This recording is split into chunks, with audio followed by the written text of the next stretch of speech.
40 years ago, we graduated from high school and went our separate ways. So many things have happened in our respective lives since then, and there are so many things, the loves that have spiced our lives, the joys of sharing our blessings with others, the opportunities to touch, even in small ways, the lives of our fellow men. And most of all, for your loving presence in the highs and lows, in every turns and bends, and in the plateaus of our lives.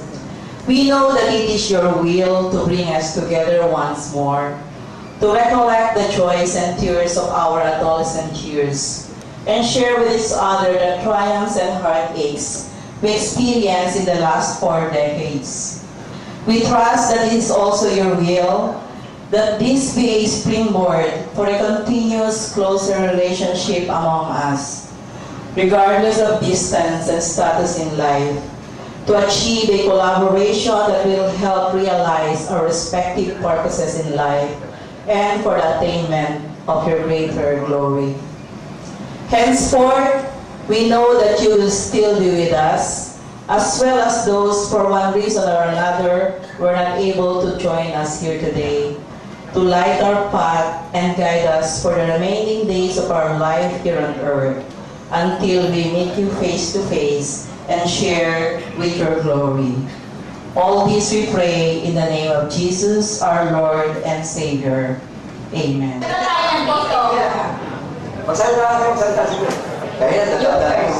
Okay. Una sa lahat, marami pong salamat sa inyong pagdalo, sa pagbibigay ninyo ng pagkakataon na magkapikon-pikon tayo ngayong hapon. At inaasahan ko po na ito lamang ang simula ng ating pag-enjoy sa araw na ito at hanggang sa bukas. Salamat po. Magandang hapon po sa inyong lahat. Kami po ay natutuwa na kayo po ay naritong lahat at tayo ay inaasahan ko na mag-enjoy ating balikan ang ating mga memories ng ating mga high school days at sana kayo po ay mag-enjoy na lahat. I would like to welcome for the welcome remarks.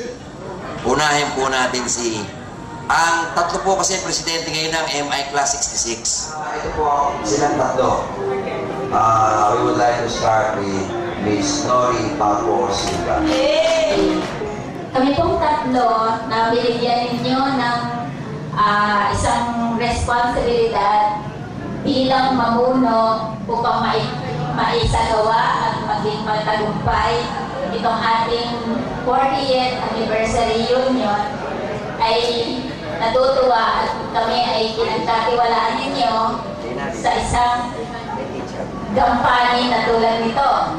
Lahat po ay aming ginawa upang maging matagumpay ang okasyong ito at kami po ay lubos na nagpapasalamat sa lahat-lahat ng ating mga kamag-aral na tumulong at lahat-lahat naman po sila ay ginawang lahat ang kanilang magagawa. Hindi ko na po babanggitin ang kanilang mga pangalan dahil napakarami po nila. Alam po nila yon na kami po ay lubos na nagpapasalamat. Amin pong hindi makakalimutan ang inyong ginawang pagtulong sa amin upang ito ay magawa natin matagumpay. Hindi ko po rin makakalimutan ang masasayang araw ng ating pag-meeting, ang ating mga pagsasalo-salo, ang ating mga paglakad na kami po ay every Saturday ay naglalakad upang mapuntahan ang lahat ng ating mga kapag-aral upang ipaalam sa kanila ang kaarawan na ito. At kami po naman ay natutuwa at ang lahat ay nag-respond at kayo nga po ay narito ngayon. Sana po kayo po ay mag-enjoy at narito po tayo upang magsaya at kalimutan ko ng ating mga ibang iniisip, wala tayong gagawin kundi magsaya. Everybody po coming over and kasi alam nyo, na-conceptualize ito, pinano ito right after our 2004 reunion. You remember sa Marilao, no? At nakatasan nga kami tatlo for this big challenge. Sabi namin, hindi namin tatalikuran to, haharapin natin to. So ang ginawa namin is talagang inorganize lahat at we give thanks to everybody. Hindi lang ho yung nasa Pilipinas, kundi nasa abroad. Kasi ang tagumpay ho nito hindi lang mo sa isang tao lang eh. This is a collective effort ng lahat. Kaya sabi nga ni Nori, hindi natin pwedeng sabihin ng mga pangalan kasi lahat ho nag-contribute. And to them, we owe a lot. At na makita ko namin kayo ng datingan ganito karami, yung hirap po rin namin ng, in the planning, organizing, directing, and controlling stage nung, itong pag-organize itong reunion, nawala na ang pagod namin. Kaya, hindi ko na ako masasabi kung ano pa dapat, kasi sasalita pa si Evangeline. At kanina nga ako, may nagsabi na sa dami rin ng nag-respond, and God willing, we look forward to something big, and I think this is the ultimate in all activities. We look forward to our 50th reunion. Yung golden years na ho. At tayo siguro mga late 60s na noon. Kaya we hope and pray na sana maging mairaos natin ito. At actually, maganda nangyari dahil pagpasok ninyo, merong personal information sheet.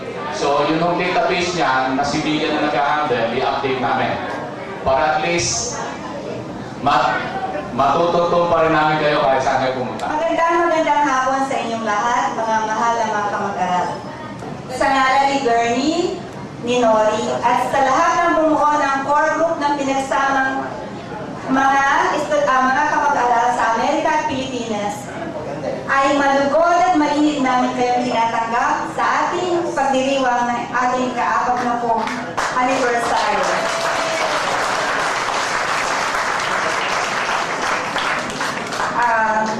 Kami ay natulingan lamang na presidente, pero ito ay hindi nangangahulugan ng isang rank o taas ng posisyon. Ito ay nagsasabi lamang na maraming gawain upang ating upang matapos natin ng maayos ang lahat ng mga gawain, mabibigat na responsibilidad sa ating pagbubuo ng ating mithiin na magkita-kita muli tayo. Ito ay nagsimula na parang isang napakabigat at napakahirap isipin dahil sa dami ng gagawin. We all started from A. Ang pinakamatagal na binigyang oras nito ay ang paghahanap sa lahat ng mga kaklase natin na umubuo ng batch 66 na officially from the Metuayan Institute ay 395 students. Ang lahat ng ito, halos lahat sila ay napadala namin ng liham ng paanyaya. Hindi ko lang alam kung iba dahil sa mga original na addresses namin siya pinadala. So we tried our best.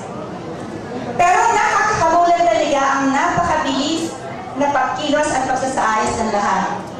Nagliparan ang napakaraming sulat sa email mula Amerika, Pilipinas at vice versa. Tama ang kasabihan, more heads are better than one. Kaya tunay na naging masigla ang pagtatrabaho ng lahat. Walang umiiwas sa trabaho. Pag sinabi ka, sino kaya kukunin natin caterer? Nasasagot na agad, o sige ako na bahala. Walang kahirap-hirap talaga. It was more of fun, more of mini reunions yung mga Saturdays na nagkikita-kita kami. So, tawas puso ang aming pasasalamat sa mga unnamed heroes na to. Unnamed because hindi sila humahanap ng kaukulang pagkilala o pagdakila sa kanilang masigla at matapat na pagtulong sa pagbubuo ng araw na to.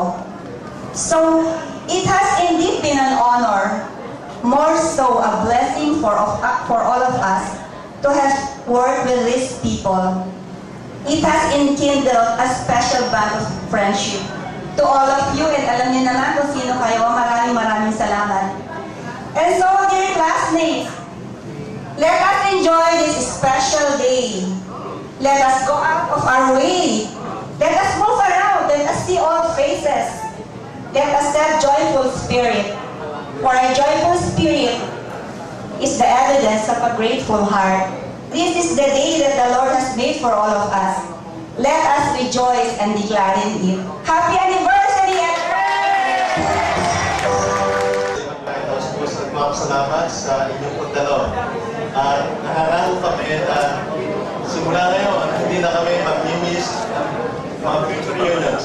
We will attend all the reunions. Thank you. Salamat sa inyo lahat.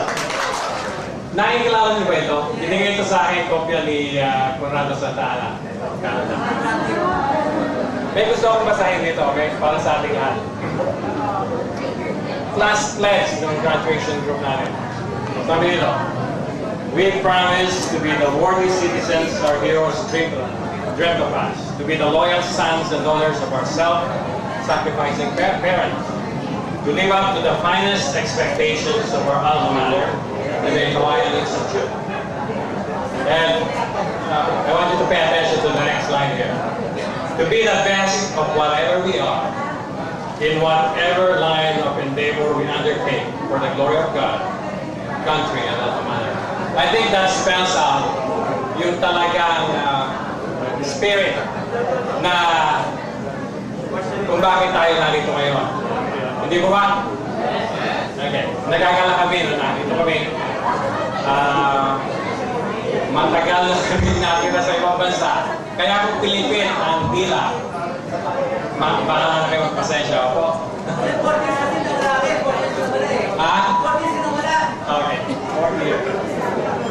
You know, napanaginip ko itong araw na ito kung ilang gabi na. At ngayon ay isa ng katotohanan.